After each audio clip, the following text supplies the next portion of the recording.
Feel free to fact check me here, but there's one question that's been nagging me since The Boys Season 5, Episode 6 dropped and brought some resolution to the Bombsight Compound V1 plotline by explaining that Bombsight took the last sample of Compound V1 specifically so that he could give it to his girlfriend, Golden Geisha, and enable her to become immortal so that he would not have to outlive her. And that question is, how did Bombsight even know that giving her the V1 would not kill her or even condemn her to a fate worse than death?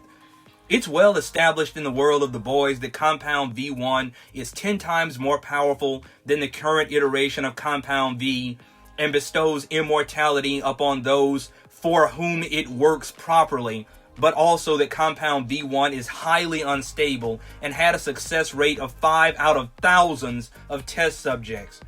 Now, yeah, it is stated that all those other test subjects who all died horribly were pure human beings and not soups when they took the V1, but that still doesn't feel like a guarantee that any soup could take the V1 and automatically become immortal with no adverse side effects. And I still don't think that the lore of The Boys ever provided any evidence to indicate as much. So what made Bombsight so sure that he could just shoot his girlfriend up with it, even if she were a soup for whom the lesser iteration of Compound V worked effectively, and expect best results? Same story for The Boys, really. How did they know that if they give V1 to Starlight and Kimiko like they planned on doing to help them survive the soup virus, the two of them would just become immortal with no adverse side effects?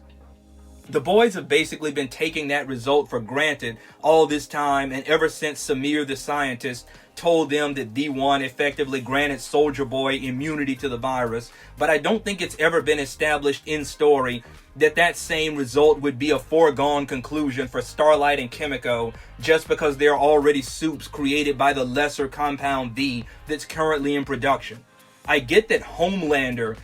never tries to answer that question for himself when he pursues the V1, and it makes sense from a storytelling standpoint why he would not. First, he knows that he has Soldier Boy's genetics, which one would assume increases the likelihood of his surviving the V1 and achieving best results.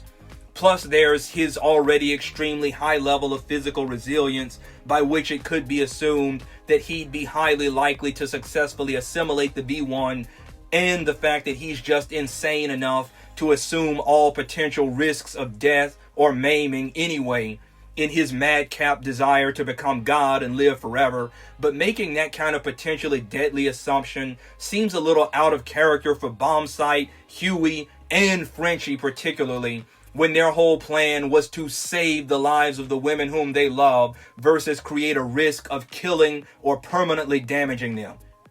It just feels like a major plot hole, and it makes the overall story, which is already disappointing enough in The Boys Season 5, just a little more difficult to accept. But anyway, that's just my opinion. Feel free to share yours, and if I missed something in the series that makes sense of that plot hole, please tell me in the comments. Either way though, once you're done, be sure to like and follow.